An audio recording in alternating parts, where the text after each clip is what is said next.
Magandang araw mga bossing. Sa naghahanap po dyan ng pick-up truck na automatic transmission, baka ubra to sa inyo mga bossing.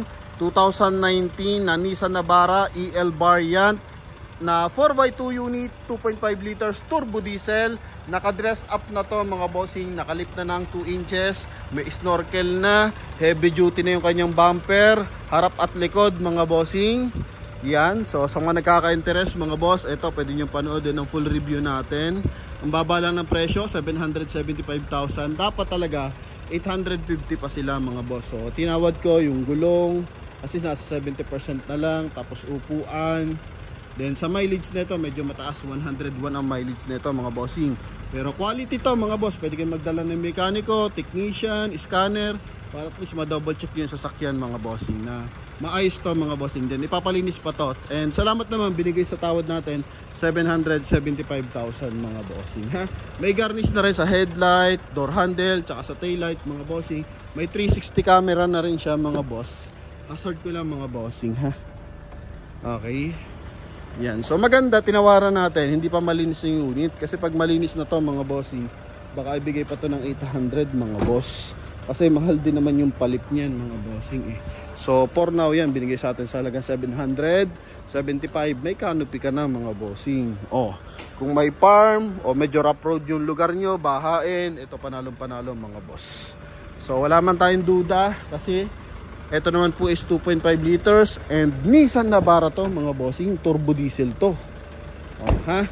Kaya sa mga nakaka-interest mga bossing, ito, review ko lang ng bahagya and pasilip ko sa inyo kung ano yung mga concern natin dito mga bossing ha. Front area muna tayo. So coding it is Monday ending 1. Sa 775 kasama na yung transfer dyan mga bossing no. Yan, so dito sa front area metal na to mga bossing. Okay, metal na yan, heavy duty na yan. Tapos ito ginawa nila matte black, dapat chrome yan mga bossing eh. Yan, so ready to grind talaga sila mga boss. Okay, tapos naglagay ng skid plate mga boss. Yan. Sa side, naka R17, naka mags na rin yan mga bossing. Oh, ha? Wala naman UP yung ating mga stepboard, mga pangilalim, wala naman siyang mga tagas mga bossing. Yan. Okay. Ito, R17. So, makapal naman ang gulong mga boss. 80% dito. Kaso maganda kasi dito mga bossing, kaya tinawad ko na. Kasi kung tumawad ako, pag nag-review ko ng sasakyan, parang ako yung bibili ng unit mga boss. Nilalagay ko yung katatayuan ko sa kalagayan ng customer mga bossing. Ano? So, mas magandang forma dito mga bossing, bilhan mo ng gulong, yung all-terrain. Kasi yung unit natin pang all-terrain ang datingan mga boss eh. Ang nakalagay kasing gulong is pang highway. So, siguro dati nakapang all-terrain to, nanawa, kaya sinelpa kanila niyan mga bossing, no? Pero mas maganda, all the way, naka-all-terrain yan. Parang ganun mga boss, oh. Yan, oh, medyo naka-offset ng bagya, tapos nakalip ng ganto. Gara na ito mga bossing, palaparin mo ng konti gulong. Win na win. Mahal ang pa, ano ito mga bossing ha. Pa-dress up, nasa 100,000 mahigit yan mga boss. Ano pa lang, bumper pa lang, harap at likod, tapos palit ka ng suspension mga bossing, may mags ka pa. Yun, so kaya sa 775 mga boss, panalo to. Ang presyong ganun mga bossing, pang hindi lang yun naka-dress up na unit. Okay, so papalinis natin to. 100% na hindi to binaha mga boss. Bango ng loob oh. Yan, so ito punit, yung kanyang leather na aftermarket mga bossing. Then mileage nito 101 mga boss. Yan, 101,000 yan mga bossing. Okay, busina nag-upgrade na rin siya eh. Okay, goods na rin yan. Tapos rear view mirror, pakita natin may 360 camera to mga boss. Oh, may 360 camera to. Yan, di ba? Namo-monitor mo na yung motion ng sasakyan natin. Tapos may ano na rin siya, auto adjust rear view mirror. So kung may nakaka-LED lights na bubuntot sa'yo, ayan, nalilesen mga boss. Di masusulo yung driver. Power adjust yung side mirror natin mga boss. Magkabilaan. Yan. Same time, power fold yan. Okay. Yan mga bossing. Oh. Diba? Then 12 volt socket sa taas, 12 volt socket sa baba. Then dito chrome. Ito naman is polish black mga boss, no? Naka-automatic climate control din siya mga bossing. Okay. Then dito naman door opener. is chrome, silver. Ito papakinisin lang yan mga bossing. Babrush lang yan. Tapos yan, puputi na yan mga boss. Tsaka yung ceiling yan, papalinis natin yan, no? If ever may mag-reserve agad mga bossing. Yan ha. Ito yung second row. May sariling aircon ventilation. Seal guard ng Navara. Okay. Off natin yung makina. Silipin natin yung kanyang canopy. Yan mga boss. Oops. Dito kasi yung susi mga bossing. Oh, di ba? Ito yung likod niyan mga boss. Ayun yung kanyang camera sa likod. Para mabuksan mo yan. Okay, tama ba? Yun, tama. Yan. So dito mga boss, ito hindi to kasama mga bossing. Tsaka yung toolbox. Pero walang punit yan mga bossing. Oh. Yung kanyang bed liner. Ayan ha. Tapos dito, paano yung lock na ito? Tingnan natin kung paano yung lock. Yung susi pala. Kasi dapat nabababa to. Check na lang natin kasi parang loose. Okay, so yung mga concern natin dito, ay hindi naman pala. Goods naman. Ito.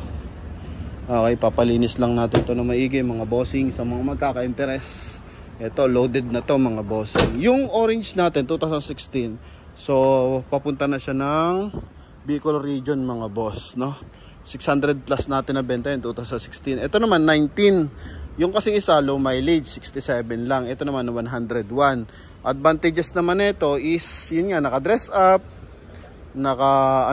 snorkel, naka-canopy. So, wala ka nang gagastusin. Yun nga lang, is medyo faded to ng bahagya. Magkaiba ng kulay, kasi plastic to mga boss eh. Tsaka aftermarket lang naman to.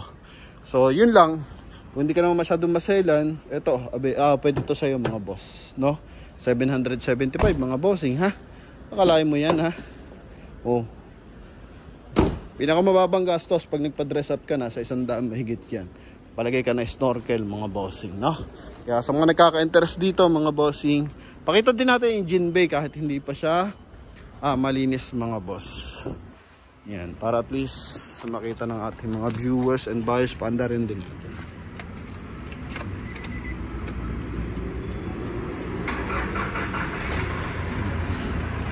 Okay. Tapos dito. Wala man siya mga nakailaw. Mga bossing. Klarado naman yan. Pero sa mga gusto magdala ng scanner, wala mong problema. Okay. Transparent tayo dyan. Kasi 100% hindi naman to binaha mga bossing. Okay. Tsaka all goods to. Yan. Turbo diesel yan. Medyo madumi lang mga boss ha. Okay, kasi stock naman to. Tapos yung kanyang snorkel, connected na yun dyan. Okay, so marami kasi naghahanap. Gusto nila, nakadress up na pero 4x2. Kasi pag 4x4, mabigat naman daw. No? So, yun. Kaya sa mga naghahanap dyan, mga bossing, buo naman ang panel niyan. Papalinis lang natin mga boss. Ano? Yan, bilag ko lang para at least yung ating mga viewers, buyers, sa mga gusto mag-reserve na, ito, pwede na itong ma-reserve. Kasi pag ito, napakinis natin, tapos saka natin iba-vlog, o hihingin yung presyo sagad, baka di na ibigay. Baka magsagad sila dito ng 800,000. Pero kahit mag 800,000 dito mga bossing, panalong-panalo pa rin dito yung makakabili mga boss. Kasi Nissan Navara yan eh. Ano? Oh, kung sa mga kapag-estimate dyan mga bossing ng ano nyan, setup nyan mga bossing. So ang pinaltan dyan, ito. Yan, nagpalit ng suspension. Okay. Tapos naglagay ng adjuster.